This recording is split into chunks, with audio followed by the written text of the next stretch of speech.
बिस्मिल्लाहिर्रहमानिर्रहीम। नाज़रीन, आज हमारी शख्सियत जो हमारे वजूद है शहजाद खान साहब सूबाई असम्बली में भी इलेक्शन लड़ चुके हैं, मजहबी और सियासी और समाजी कारकुन है और माशाल्लाह साहिवाल में ये सूबाई असम्बली का इलेक्शन लड़ने के बाद तीसरी पोजीशन इन्होंने हासिल की थी। आज हम इनसे गुफ्तगू करेंगे महंगाई के बारे में। हर बंदा परेशान है महंगाई की वजह से। हुकूमती इकदाम जो किए जा रहे हैं वो अभी नामुकम्मल है। इनसे मजीद पूछना चाहेंगे कि क्या महंगाई पर कंट्रोल करने के लिए किस तरह आप एक मशवरा दें या आप हुकूमत से बात करें कि ये मामला किया जाए तो महंगाई जो कंट्रोल हो सकती है। जी खान साहब। बिस्मिल्लाहिर्रहमानिर्रहीम। शुक्रिया शाह साहब, आपने मुझे ये महंगाई पे बात करने का मौका दिया। लोगों की सियासत ड्राइंग रूमों तक महदूद है। ज्यादा से ज्यादा कोई ये जमातें हमारे जो साहिब इक़्तिदार हैं इस टाइम जमात है जो खुसूसन उनके लिए ये मेरा पैगाम है कि ये जो प्राइस कंट्रोल कमेटियां बनाई हैं, खुदारा इनमें से जो चौधरी टाइप लोग हैं उनको निकालें, वर्कर टाइप लोग लेके आए ताकि जो हुकूमत की पॉलिसी है वो यहाँ पे शहर में नाफिज कर सके, ना कि चौधरियों को। चौधरी जो जाता है वहां पे वो डीसी साहब को कहता है जी साहब सब ओके है, प्राइस कंट्रोल है, चीजें महदूद है, स्टॉक ऐसे पड़ा है, हर चीज अवेलेबल है मार्केट में, सबज बाग दिखाए जाते हैं। जबकि जो वर्कर क्लास बंदे हैं उनको इग्नोर किया जाता है, उनको सिर्फ नारों तक महदूद किया जाता है, उनको रैलियों के लिए रखा हुआ है, उनको सिर्फ बैनर, स्टिकर, पोस्टर और जिंदाबाद कहने के लिए रखा हुआ है। और ये हुकूमत सिर्फ इसी वजह से नाकाम हो रही है कि ये जो एलीट क्लास के बंदे हैं वो सिर्फ आगे आ चुके हैं, जबकि जो वर्कर थे इस पार्टी के जिन्होंने ये नारा लगाया तब्दीली का वो बहुत पिछली सफों में जा चुके हैं। इसलिए जो हुकूमत की पॉलिसी इस्लामाबाद से आती है वो साहिवाल तक आते आते आते एलीट क्लास तक रह जाती है, वो नीचे ग्रास रूट लेवल पे नहीं आती। नहीं, हालिया दिनों में ये गंदम की जो खरीदारी की गई है वो भी अभी तक टारगेट पूरा नहीं करती।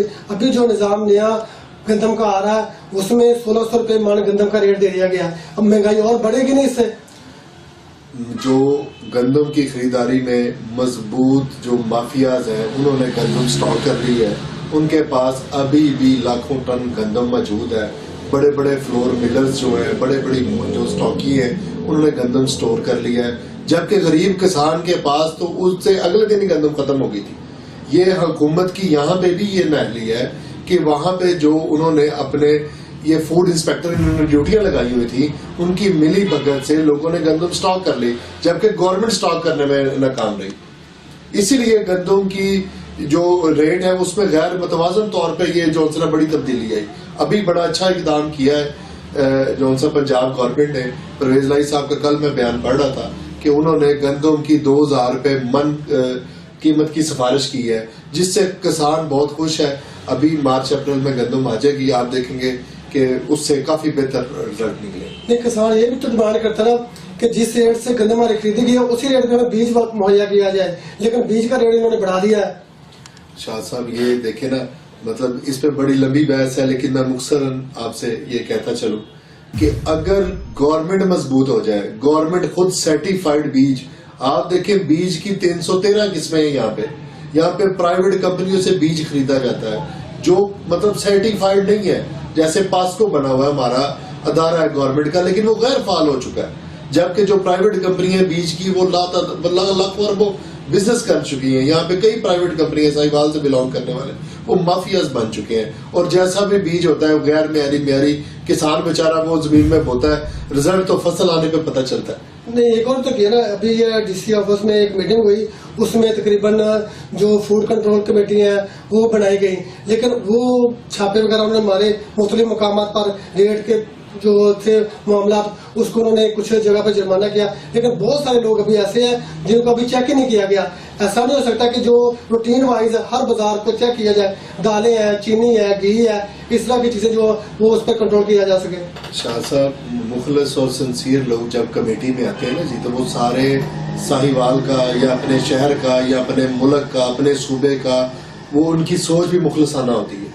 वो उनके लिए अमीर गरीब सारे एक जैसे होते हैं। ये जो लोग हैं ये चंद एक जो गरीब या आम जो ट्रेडर है वहां पे तो ये अप्लाई कर देते हैं फार्मूला, वहां पे पर्चे भी हो जाते हैं, लेकिन जो है वो एलीट क्लास के माफियाज है उनके नजदीक कोई नहीं जाता। अभी जो हाल ही में चीनी का मसला बना था जामिन तरीन का, उसको चाहिए था कंट्रोल करना, लेकिन अभी तक उसको भी कंट्रोल नहीं किया जा सका। सर मैंने तो शाह साहब यही तो अर्ज किया है कि यहाँ पे जो माफियाज है उन पे कोई हाथ नहीं डालता, जबकि जो गरीब ट्रेडर है जो छोटा मोटा अपना चंद लाख से काम कर रहा है उस पे FIR भी चीनी की दी गई है, उनके जो बंदे मुंशी हैं वो अंदर भी उन पे पर्चे भी हुए हैं। कोई मुझे बड़ा नाम बता दे, बिग गन बता दे, कोई शुगर मिल ऑनर बता दे, कोई बड़ा ट्रेडर पंजाब का बता दे जिसको पंजाब गवर्नमेंट ने पकड़ के अंदर किया हो। नहीं, अभी ये हालिया में रशिया से चीनी जो की गई है बरामद, उस पर इन्होंने रेट रखा है 83 रुपए, लेकिन जो पाकिस्तान की चीनी है वो वही 110 रुपए 115 रुपए किलो है। ये तवाज़ुन क्या है सर? इसमें मैं वही कह रहा हूँ कि ये सिर्फ गवर्नमेंट की जो पॉलिसी है ये इम्प्लीमेंट इस्लामाबाद से कुछ आती है, लाहौर में कुछ है, साहिवाल जिले में कुछ है। आप ये देखें कि यहाँ पे चीनी हम दरामद करने वाला मुल्क है, अब हमें बरामद करनी पड़ रही है। जो बरामद कर रहे हैं आप वो चीनी देख लें कि वो मतलब हमारे वो जैसे वो कहते हैं ना जी, यहाँ पे हम चूहों को भी वो चीनी नहीं डालते, इतनी बारीक और इतनी मतलब लो किस्म की चीनी है, इतनी वो मतलब कम चीनी है, उसमें ग्लूकोज की और लेबोरेटरी टेस्ट करवाए, मतलब वहां पे वो इतनी नाकिस किस्म की चीनी है, क्योंकि वो हमारी चीनी का मुकाबला नहीं कर सकती। जो यहाँ पे गन्ने से शुगर बन रही है हमारे, उसका मुकाबला नहीं कर सकती। यही वजह है कि वो जो माफियाज के पास चीनी है, जैसे आपने नाम लिया कुछ लोगों का पहले, उनके पास वही चीनी है, उनका रेट वहीं पे है, उनकी कमाई वहीं पे है, जबकि बरामद करवा के उनको सेव करने की कोशिश की गई है कि हमने चीनी का रेट कम कर दिया। ये लोगों को एक लॉलीपॉप है सिर्फ, और कुछ नहीं। गरीब आदमी तो पिस रहा है ना, वो तो परेशान है ना, उसके हल के लिए कोई ऐसी गवर्नमेंट को मशवरा दें कि उनका दादरसी की जा सके। सर गवर्नमेंट के पास बेहतरीन बंदे मौजूद हैं। मैंने आपको बताया है कि जो ये पता नहीं कहां से लोग आ गए हैं, इनके पास पढ़े लिखे बड़े इकोनॉमी के मास्टर लोग मौजूद हैं। इन्होंने जो पॉलिसी बनाई थी, जो ये पार्टी का स्लोगन था, जो तब्दीली के नारे थे, ये आज तक उस पे जब से गवर्नमेंट में आए हैं उन पे अमल दरामद कराने में नाकाम रहे हैं। अगर आज भी गवर्नमेंट पढ़े लिखे लोग वो जो उनके मतलब जिनमें उनका अहल है जिस चीज के लिए, जिस चीज में वो इकोनॉमी में मास्टर थे, अगर वो लोग वहाँ पोस्टों पे लगाए जाए तो ये जो मतलब इकोनॉमी का ड्रॉबैक है, अगर आप देखें ये जो प्राइस का और ये जो मतलब पैदावार है चीनी की, इसको बड़े बेहतर तरीके से कंट्रोल कर सकते हैं। नहीं, ये भी तो हो सकता है ना कि अभी जो हालिया इंडिया में जो दरामद चीजें होती थी उसकी वजह से महंगाई बढ़ गई, उससे इन्होंने इकोनॉमी पे असर पड़ा हो, उनके साथ इन्होंने मुनक़ता कर दिया लेन देन, इस पे कोई असर पड़ा? सर आपके सामने है कि थोड़ा सा यहाँ पे जंग के खतरे बादल मंडाते हैं तो हमारी इंडिया से हर किस्म की तजारत खत्म हो जाती है। ला मोहल्ला वो दूसरे मुल्कों से चीजें इंपोर्ट करनी पड़ती हैं, इसीलिए उनके रेट, आप अपनी मेडिसिन के रेट देख लें जो हर बंदे घर की जरूरियात है। ये तो आप एक गरम मसाले या आलू या चावल या चीनी की बात कर रहे हैं ना, सबसे जो मेडिसिन देख लें उनकी कीमत में होशरुबा इजाफा हो चुका है, 200 गुना ज्यादा मेडिसिन महंगी हो चुकी है। जो इंडिया क्यों बड़ी क्यों है? सर मैं सिर्फ वही बता रहा हूँ आपको कि गवर्नमेंट बुरी तरह नाकाम है, अपनी जो पॉलिसियां इस्लामाबाद में बैठ के बना लेती हैं उसको इम्प्लीमेंट नहीं कर सके। सबसे ज्यादा कामयाबी गवर्नमेंट की तब है जब कोई वो कानून बना लेते हैं असेंबली में, वो यहाँ पे अमल दरामद होता है। मैंने आपको पहले भी कहा, इंटरव्यू से स्टार्ट में भी कहा है कि इस्लामाबाद में कानून हो रहा है, लाहौर में हो रहा है, साहिवाल में हो रहा है, अमीर के लिए हो रहा है, गरीब के लिए हो रहा है, माफिया के लिए हो रहा है, ट्रेडर के लिए हो रहा है, दुकानदार के लिए हो रहा है।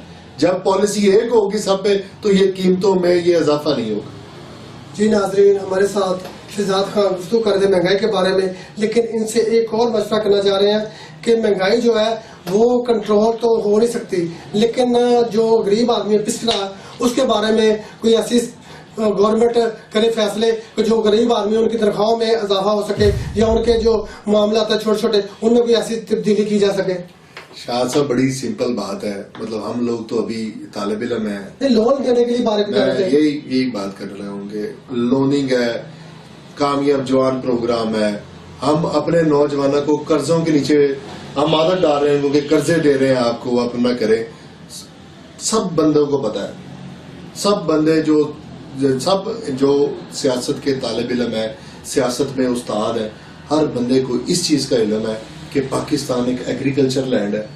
यहाँ पे सबसे जल्दी रेवेन्यू एग्रीकल्चर और लाइफ स्टॉक है। यहाँ पे जो जनरल मिंटगोमरी था उसने साहिवाल को सिर्फ इसीलिए चूज किया था कि यहाँ पे दूध और लाइफ स्टॉक और ये जो एग्रीकल्चर था ये साहिवाल को उसने हब करार दिया था। पूरी ये आपका जो सेंट्रल पंजाब है, साउथ पंजाब है, वो साहिवाल मिंट कुमरी इसकी हब था।